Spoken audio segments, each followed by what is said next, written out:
ఇందిరాగాంధీ కొడుకు Sanjay Gandhi de facto leader, Indira Gandhi మించిన leader అనమాట, భయంకరమైన లీడర్ అని చెప్పి అప్పట్లో వార్తా కథనాలు కూడా వచ్చాయి.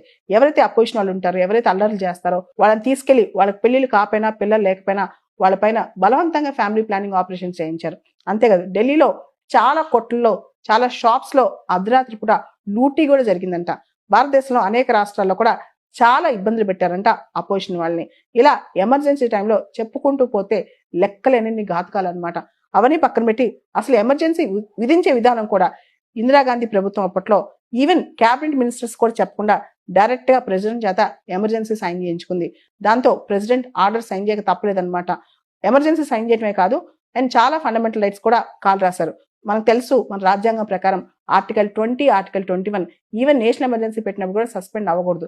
ఆ టైంలో నేషనల్ ఎమర్జెన్సీ పెట్టినప్పుడు ఆర్టికల్ 20, 21 కూడా డైరెక్ట్ గా సస్పెండ్ చేయకపోయినా అసలు ఏ ఫండమెంటల్ రైట్ ప్రజలకు అవైలబుల్ గా లేదనమాట. అంతేకాదు ఎమర్జెన్సీ టైంలో విపరీతమైన డిటెన్షన్స్, మానవ హక్కుల ఉల్లంఘనలు, టార్చర్, మొత్తం పోలీస్ ని, ఎగ్జిక్యూటివ్ ని అందరినీ కూడా తన చెప్పు చేతల్లో ఉంచుకుని ఇందిరాగాంధీ గారు తానే పార్లమెంట్ అనుకుని ప్రభుత్వము, పార్లమెంటు, ప్రజల అభిప్రాయాలకు సంబంధం లేకుండా చాలా మార్పులు తీసుకొచ్చారు. అదే టైంలో అతిపెద్ద రాజ్యాంగ సవరణ 42వ రాజ్యాంగ సవరణ కూడా 1976లో తీసుకొచ్చారు.